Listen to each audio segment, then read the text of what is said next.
네, 우리 곁에 계신 분들과 인사 나누겠습니다. 당신은 아바의 사랑받는 자녀입니다.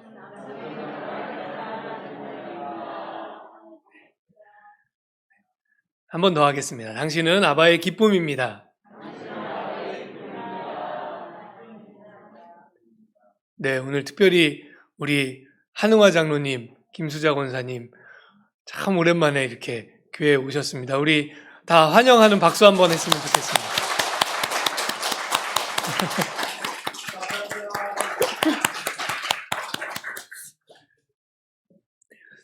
기독교 작가 중에 C.S. 루이스라고 하는 아주 유명한 작가가 있습니다.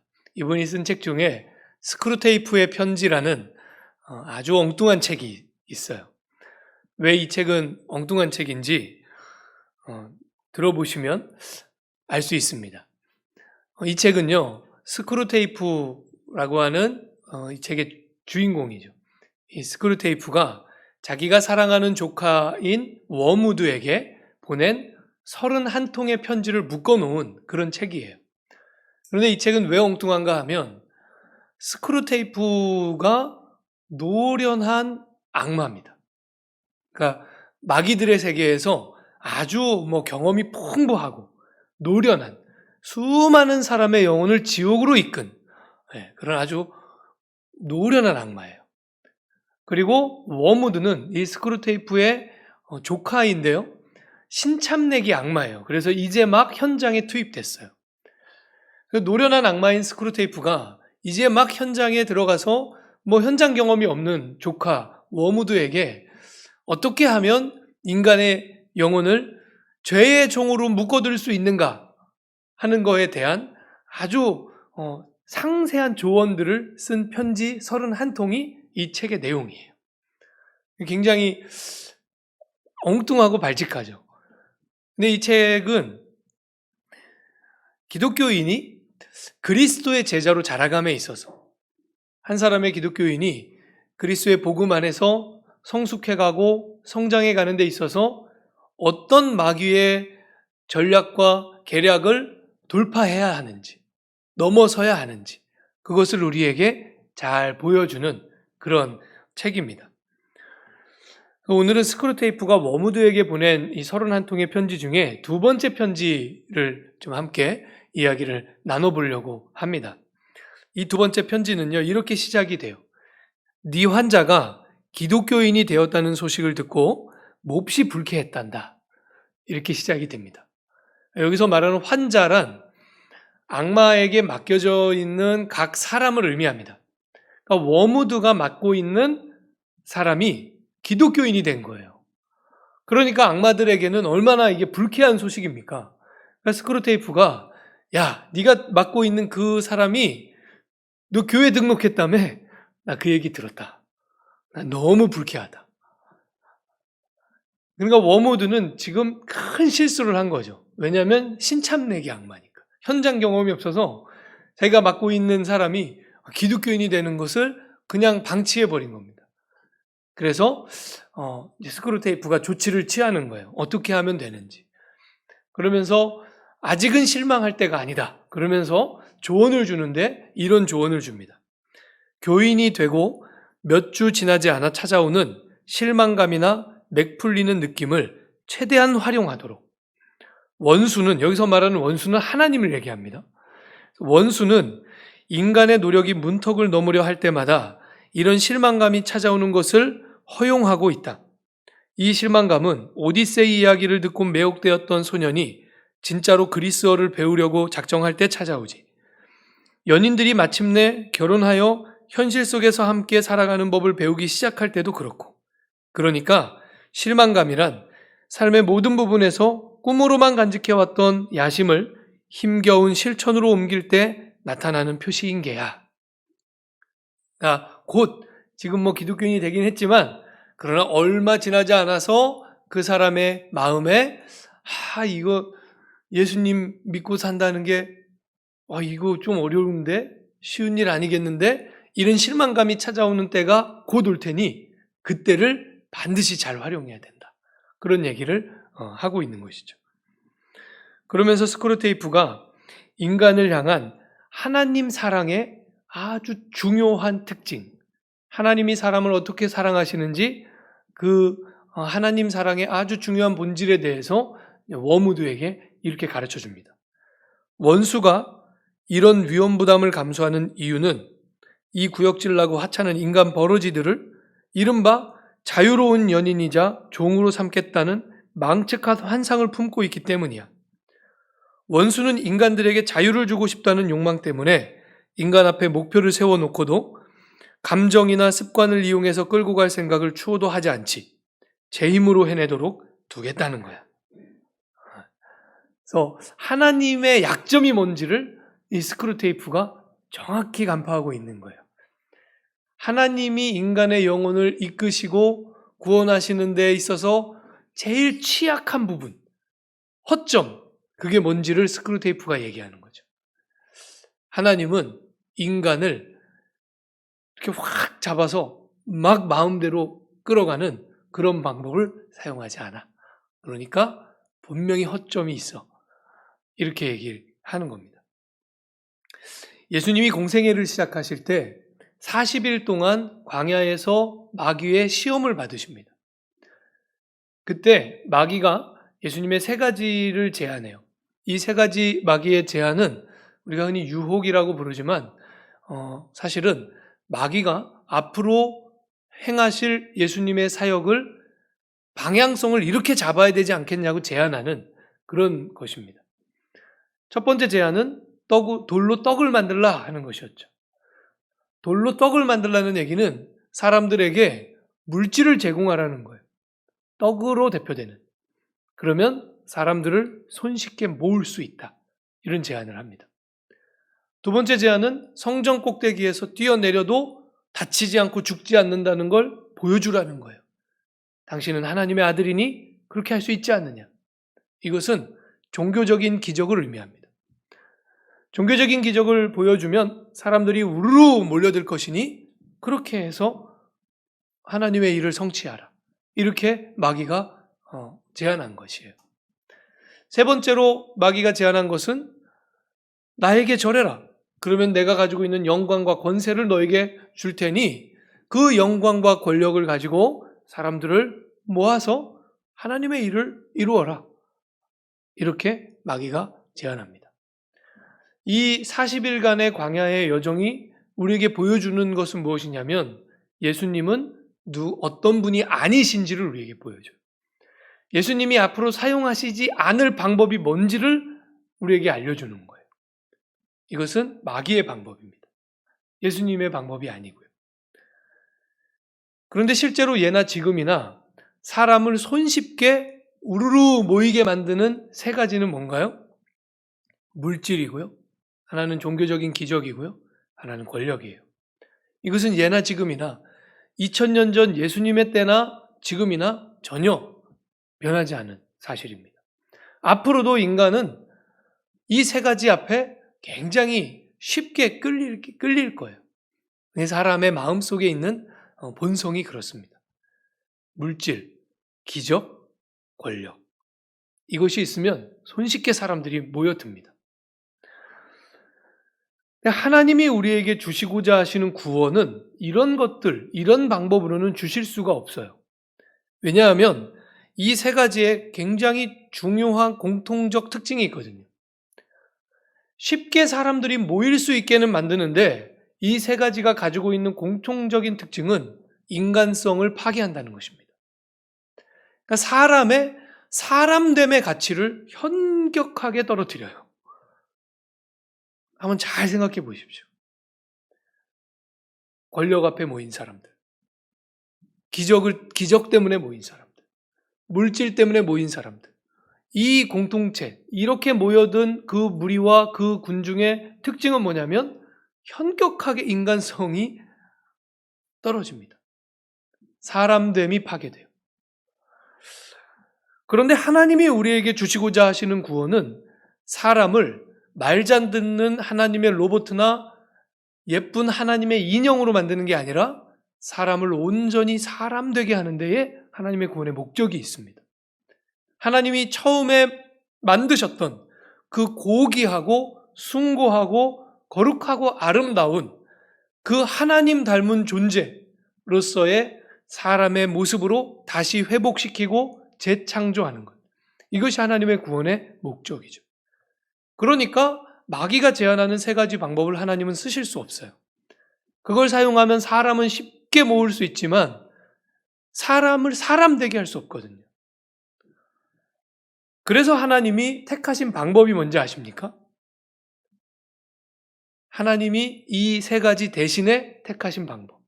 예수님이 이 땅에 오셔서 이 세 가지 대신에 행하신 방법. 고린도전서 1장 21절은 그 방법을 우리에게 이렇게 얘기해줘요. 하나님께서 전도에 미련한 것으로 믿는 자들을 구원하시기를 기뻐하셨도다. 하나님은요, 전도에 미련한 방법을 사용하십니다. 전도는 참 미련한 방법이에요. 사람을 우르르 모여들게 만드는 게 아니기 때문입니다.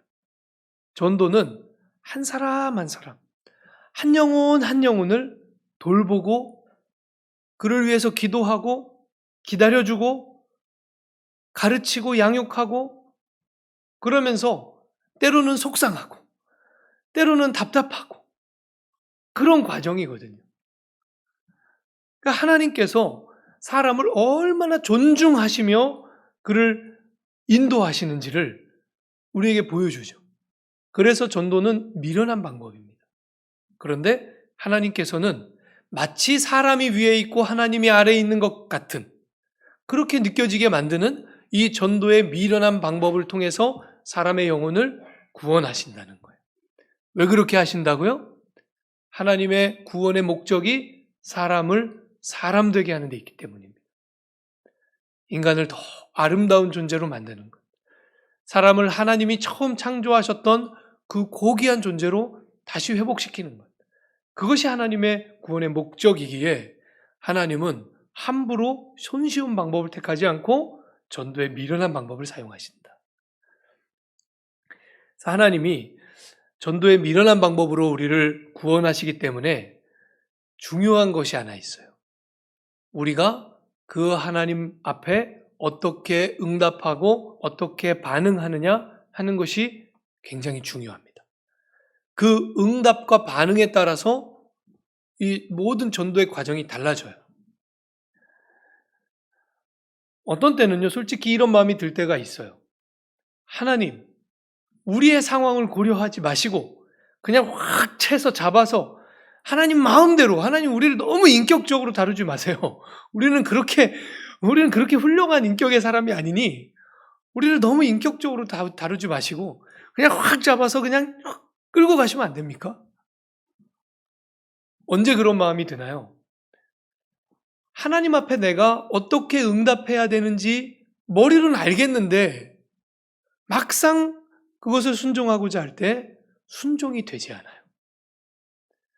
지금 내가 하나님께서 나에게 어떤 순종을 요구하고 계신지 막 느껴는 지는데 내가 막상 그것을 순종하고 실천하고자 할 때 이상하게 핑계가 많고 이유가 많고 잘 되지 않고 그럴 때 하나님 그냥 확 채서 그냥 잡아 끌어 당기시면 안 됩니까?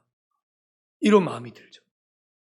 또는 내가 누군가를 마음에 품고 그 영혼을 위해서 기도하고 그를 위해서 막 전도의 과정을 행해 나가는데 나는 간절한 마음으로 그 영혼을 위해서 기도하고 양육하고 가르치고 그렇게 하는데 이 사람이 도통 아무 응답이 없어요.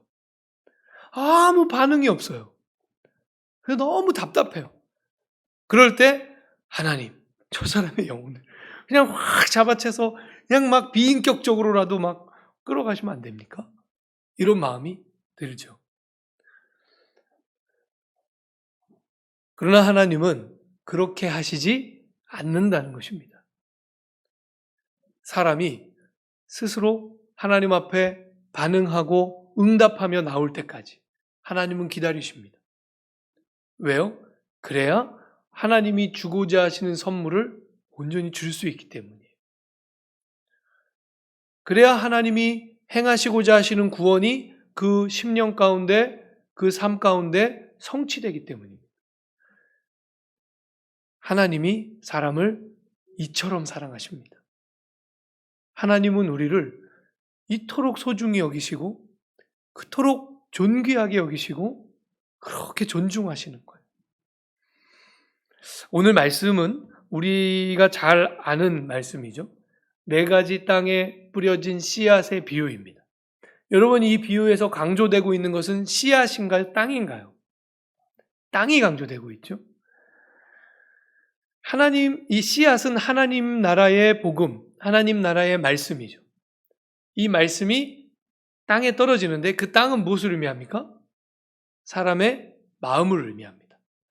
근데 우리가 흔히 이것을 그냥 마음 이렇게 해석하는 거 맞는 해석이지만 이것을 조금 더 면밀하게 들여다보면 마음이라기보다는 태도라고 해석하는 것이 조금 더 구체적일 것 같아요. 왜냐하면 사람의 마음이라고 하는 것은 그냥 처음에 태어난 대로 그대로 보존되는 게 아니죠. 사람의 마음은 그가 어떤 경험을 하는지, 그가 무엇을 배우고 무엇을 깨달았는지, 또 그가 어떤 삶의 방식을 택했는지, 이런 것들에 따라서 그 마음의 형질과 그 마음의 모양이 다 달라지기 때문입니다. 그러니까 마음은 사실은 태도를 의미한다고 볼 때 이 말씀을 더 구체적으로 이해할 수가 있어요. 어떤 사람의 태도는요, 길가 같습니다. 또 어떤 사람은 돌박 같은 태도를 가지고 살고요. 어떤 사람은 가시덤불 같은 태도를 가지고 살아요. 그리고 어떤 사람은 좋은 땅 같은 태도를 가지고 삽니다. 한 사람의 태도가, 삶의 태도가 길가나 돌밭이나 가시덤불이나 좋은 땅이 되기까지 많은 것들이 막 상호작용을 일으키면서 그렇게 구성이 되는 거죠.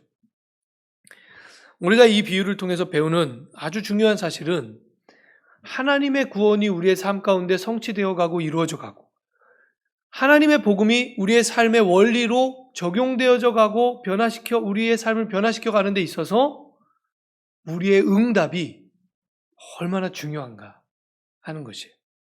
우리의 삶의 태도가 하나님이 우리를 구원하시는 데 있어서 아주 중요하고 지대한 영향을 미치더라는 것입니다. 길가 같은 태도를 가진 사람이 있습니다. 길가 같은 태도란 무엇일까요? 오늘 13장 19절에 가시면 예수님이 이 비유를 친히 풀어 설명하시는 장면이 나와요. 19절에 길가 같은 태도에 대해서 이렇게 말씀하십니다. 아무나 천국 말씀을 듣고 깨닫지 못할 때는 악한 자가 와서 그 마음에 뿌려진 것을 빼앗나니 이는 곧 길가에 뿌려진 자요. 길가에 뿌려졌다고 하는 것의 특징은 뭐냐면요, 깨닫지 못한다는 거예요. 하나님의 말씀을 듣는데, 하나님 나라의 복음을 듣는데 도통 깨닫지를 못해요. 무슨 얘기냐? 숙고함이 없어요. 깊이 생각해 보지를 않아요. 그냥 듣고 말아요. 그러니까 어떤 깨달음도 오지를 않아요. 여러분, 이런 길가 같은 태도를 가지고 있는 사람에게 복음을 가르쳐 보셨습니까? 보통 힘 빠지는 게 아닙니다. 재미가 한 개도 없습니다. 재미가 없다기보다는 더 솔직하게 표현하면 아주 불쾌합니다.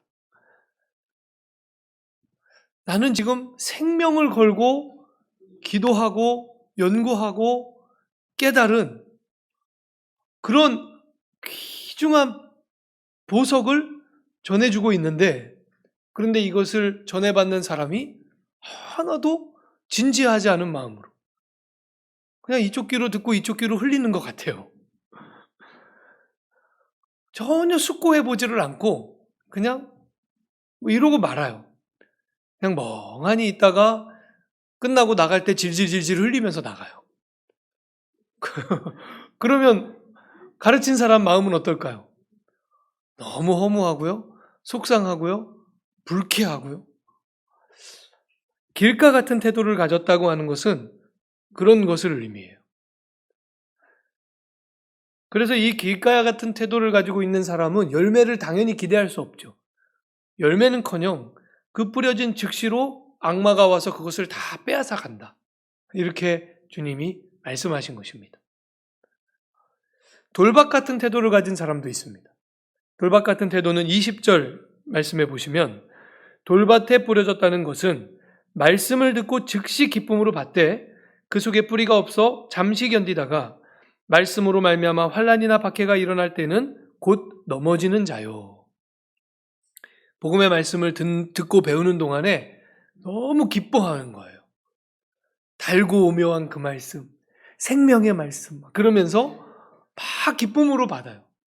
이런 사람을 가르칠 때는 가르치는 사람도 막 힘이 납니다. 안 할 얘기도 더 해주고 막 그렇게 하면서 가르치게 돼요. 그런데 문제는 뭔가요? 말씀을 받을 땐 기쁨으로 받았는데 이 말씀이 그 삶 속에 뿌리를 잘 내리지를 못하는 거예요.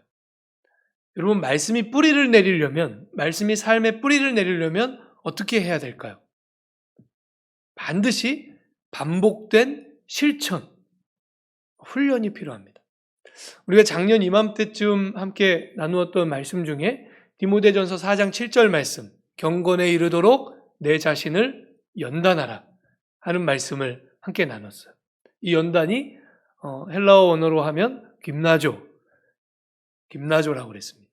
이 김나조라고 하는 단어는 땀을 흘리며 운동하는 모습을 표현하는 단어다 그랬어요. 그래서 영어 성경에서는 이것을 그냥 트레이닝이라고 번역해요. 그러니까 하나님의 말씀을 기쁨으로 받았으면 그 말씀을 삶의 자리에서 반복적으로 실천하는 훈련이 필요한 것입니다. 그래야 그 말씀이 삶의 뿌리를 내립니다. 그렇게 뿌리를 내린 말씀은 흔들리지 않아요. 문제는 훈련이 없으니 뿌리를 내리지 못하고 그냥 얕은 뿌리를 가지고 그냥 잠깐 견디는 거예요. 그러다가 말씀으로 말미암아 환난과 박해가 일어난다. 이 얘기는 하나님의 말씀과 내 삶이 충돌할 때, 나는 이렇게 가고 싶은데 하나님의 말씀이 이렇게 가라고 얘기할 때, 그럴 때 그냥 넘어져 버리더라는 거예요. 그냥 풀썩 주저앉더라는 거예요. 하나님의 말씀을 쫓아가고 따라갈 힘과 에너지가 그 안에서 나오지 않더라는 거예요. 그런 사람, 돌밭과 같은 태도를 가졌다. 예수님이 말씀하십니다. 세 번째는 가시덤불 같은 태도를 가진 사람에 대한 말씀이에요.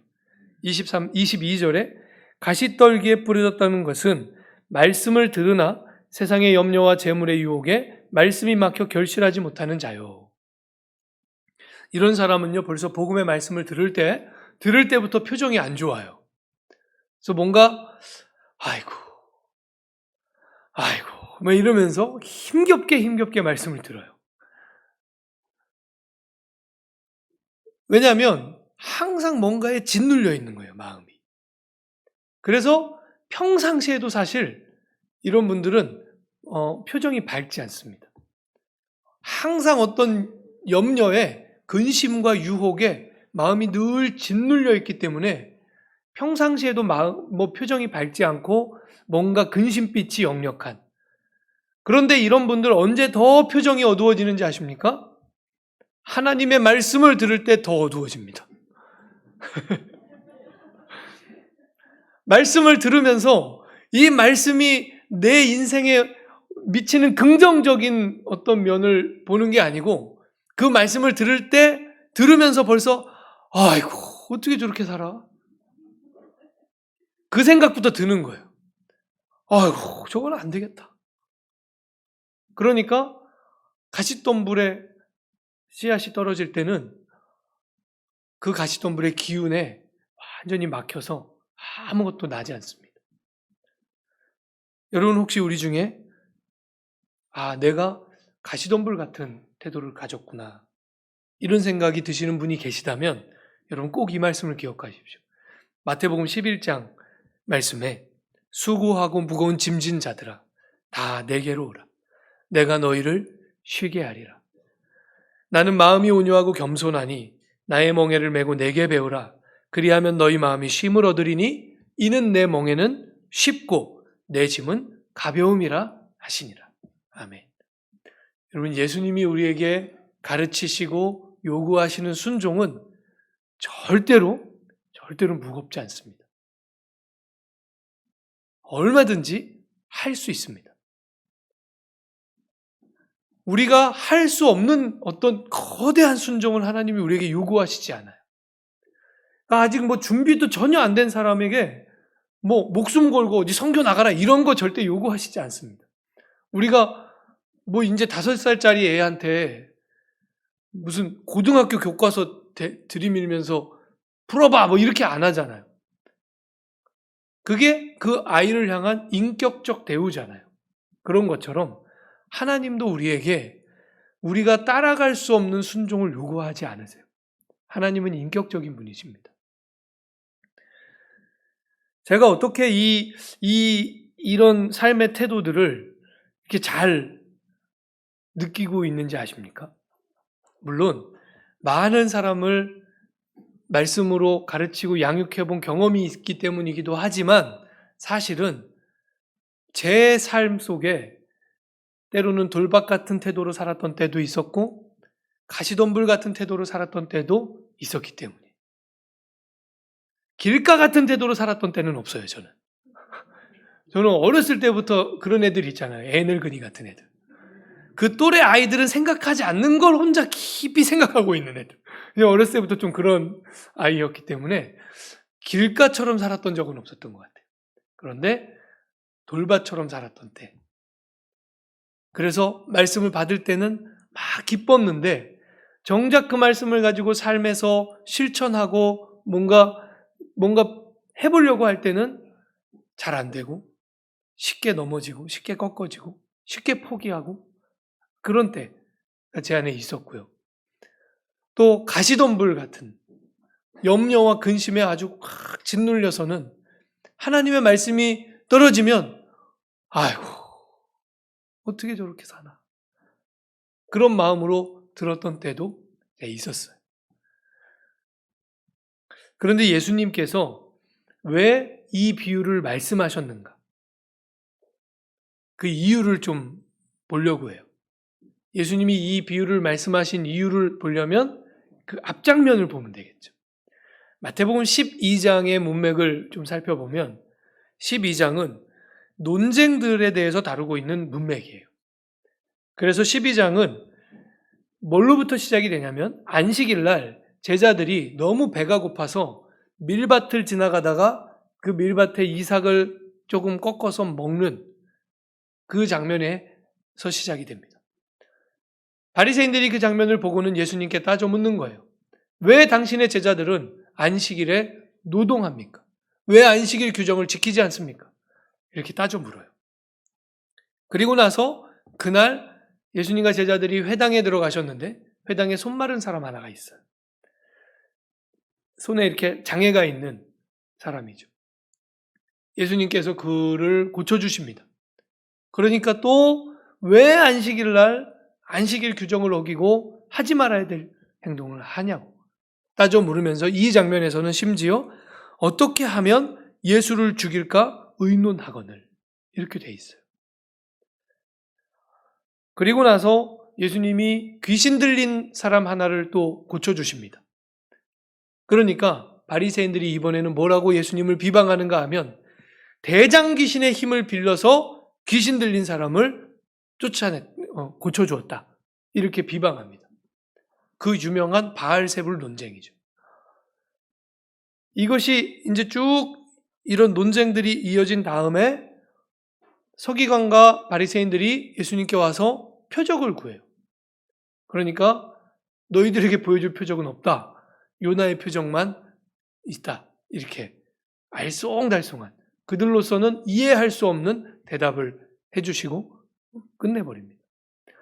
그 논쟁들이 쭉 이어져 있는 그 문맥 다음에 바로 나오는 게 이 4가지 땅에 뿌려진 씨앗의 비유예요. 마음과 태도가 바르게 청소되고 수리된 사람이 아니면 하나님의 말씀이 떨어진들 열매 맺을 수 없다. 그 시대에 하나님의 말씀을 받은 수많은 사람들이 있었지만 서기관들과 바리새인들, 비록 그들은 자기들의 마음을 청소하려고 무지하게 애를 쓰면서 살지만 정작 하나님의 말씀이 그 속에 들어가서 열매 맺을 수 있는 그런 마음과 태도를 갖고 있지 않기 때문에 그들의 마음은 청소한다 한들 귀신의 집 밖에 될 수 없다. 이렇게 말씀하십니다.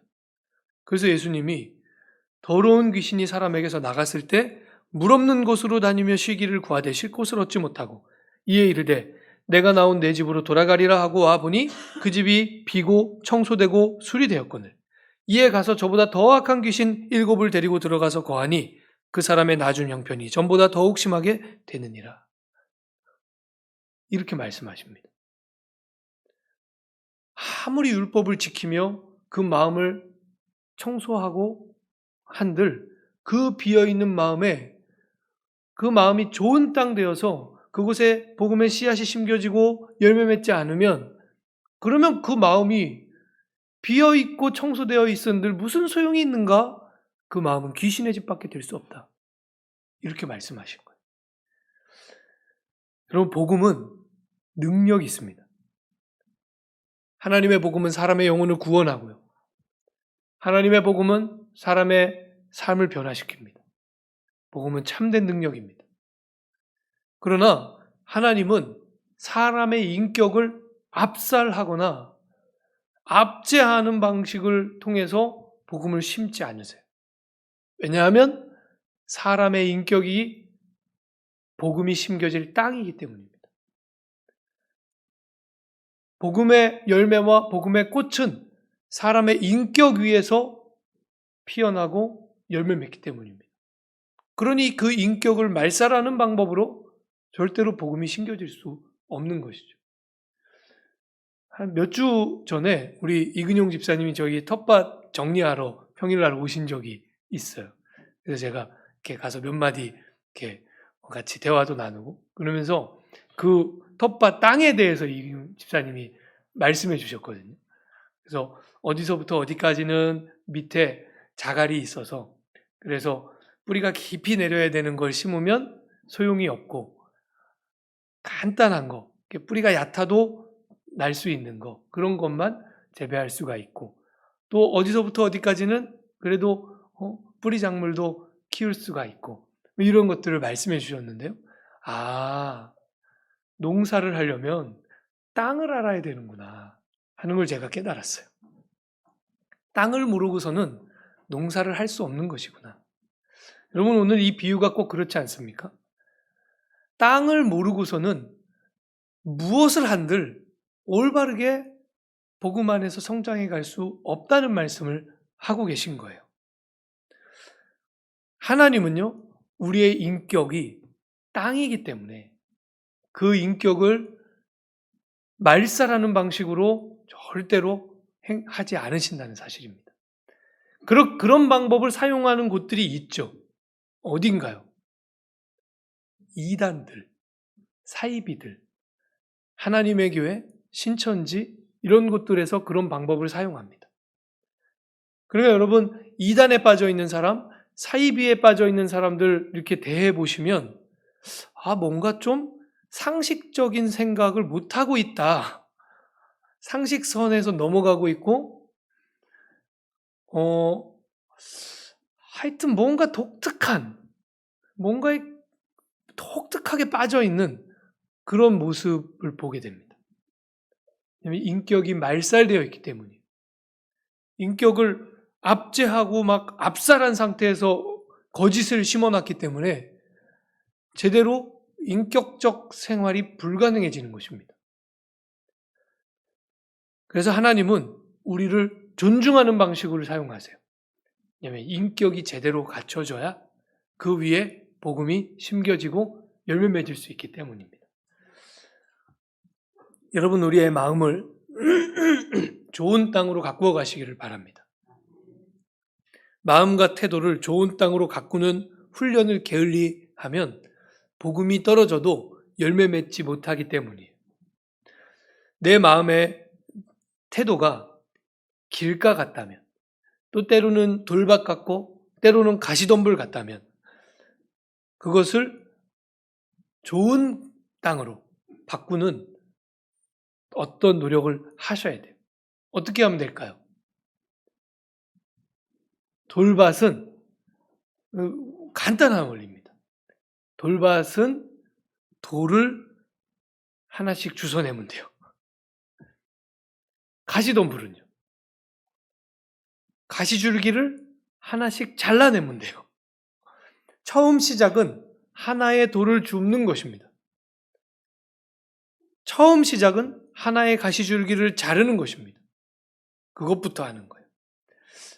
처음에 돌 하나를 줍는다고 티가 날까요? 안 날까요? 돌밭에서 돌 하나 주워낸들 이 돌밭이 갑자기 좋은 땅 됩니까? 아니죠. 티가 한 개도 안 납니다. 가시가 막 우거져 있는데 그 중에 가시줄기 하나를 자른들 가시덤불이 갑자기 좋은 땅 됩니까? 그건 아니에요. 그러나 가시줄기 하나를 자르지 않으면, 돌 하나를 주워내지 않으면 절대로 좋은 땅이 되지 않습니다. 하나씩 하나씩 주워내는 거예요. 좋은 땅이 나올 때까지. 하나씩 하나씩 잘라내는 거예요. 가시가 다 죽을 때까지. 저와 여러분의 마음이 좋은 땅 되어서 하나님의 복음이 심겨지면 100배로, 60배로, 30배로 결실하는 그러한 은혜가 있기를 바랍니다. 100배가 되고 60배가 되고 30배가 되는 것은 절대로 기적이 아닙니다. 그렇지 않나요? 지금 이 비유의 배경은 농사잖아요. 어떤 농부가 미련하게 밀알 하나를 심으면서 내가 1년 내내 고생해서 밀알 하나를 거둬야지, 이런 농부 있습니까? 그런 미련한 농부는 없습니다. 밀알 하나를 심었으면 100알, 60알, 30알을 거두는 것은 너무 당연한 이치고 너무 당연한 원리잖아요. 하나 심고 하나 거두려면 뭐하러 심습니까? 그냥 먹지. 그러니까 이건 예수님이 어떤 기적을 말씀하시는 게 아니고요. 복음이 우리에게 심겨지기만 하면, 우리의 마음이 옥토와 같기만 하면 그 복음은 반드시 우리 속에서 30배가 되고 60배가 되고 100배가 된다고 하는 것을 말씀하는 거예요. 이건 기적이 아니고 당연한 원리입니다. 열매 이전에 먼저 우리의 마음이 그래서 하나님이 역사하실 수 있는 장이 돼야 돼요. 하나님이 우리의 마음을 그냥 손쉽게 만지실 수 있어야 돼요. 좋은 땅이라고 하는 것은 부드러운 흙으로 이루어진 땅이죠. 그래서 그냥 쉽게 만질 수가 있는, 쉽게 다룰 수가 있는 그런 흙이 우리의 마음이어야 된다는 것입니다. 하나님이 역사하시기에 너무 단단하거나 너무 여러 가지가 막 섞여 있거나 막 가시덤불로 덮여 있거나 이러면 하나님이 역사하시기가 어려우신 거죠. 하나님도 어찌할 수 없는 마음. 여러분, 그런 마음으로는 복음의 열매를 기대할 수 없습니다. 하나님이 어떻게 하시든지 저는 제 길을 갑니다. 그렇게 해서는 복음의 열매를 기대할 수 없어요. 근데 굉장히 많은 그리스도인들이 그런 방식으로 하나님 해보셔요 한번. 막 나는 이렇게 옹고집으로 하나님 똘똘 뭉쳐 있는데 하나님 해보셔요. 하나님이니까 하실 수 있는 거 아니에요? 이렇게. 여러분, 그렇게 해서는 열매 맺을 수 없고요. 좋은 땅으로 만드셔야 돼요. 옥토와 같이. 우리의 마음이 주 앞에서 부드러운 흙으로. 그래서 마음이 부드러운 사람, 유연한 사람, 이렇게 좋은 땅 되어서 우리 모두가 100배에 또 60배에 30배에 열매 맺는, 그래서 우리 안에서 맺혀진 그 복음의 열매로 내 인생 하나 간신히 잘 되고 끝나는 게 아니라 여러분 100배로 60배로 30배로 열매 맺으면 어떻게 될까요? 그러면 우리 안에 맺혀진 이 복음의 열매 때문에 내 인생 하나 간신히 건져내는 게 아닙니다. 그러한 수준이 아니에요. 내 옆에 사람들이, 내 이웃들이, 나와 동시대를 살고 있는 사람들이 그리스도인들의 열매로 함께 더불어 풍성하며 함께 더불어 기쁨을 나누며 이러한 하나님의 나라가 되어져가는 그런 놀라운 시작이 우리의 마음이 좋은 땅 되는 것으로부터 시작될 수 있기를.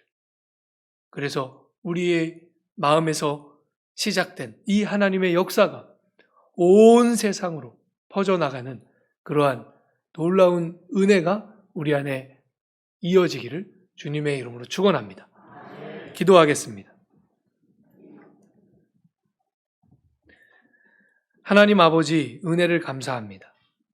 주님, 돌박 같은 우리의 마음을, 길가 같은, 가시덤불 같은 우리의 마음을 하나님 지금까지 도와주시고 함께해 주시고 보여주시고 이끌어 주셔서 이렇게 좋은 땅 만들어 가시니 주님 감사를 드립니다. 우리의 마음이 늘 주 앞에서 옥토와 같게 하시고 그래서 주의 복음이 우리 속에서 100배, 60배, 30배 결실하게 하여 주시옵소서. 그래서 그 놀라운 하나님의 역사로 말미암아 온 땅이, 온 세상이 주의 나라가 되게 하시고 더불어 함께 기쁘고 즐겁게 하여 주시옵소서. 예수님의 이름으로 기도합니다. 아멘.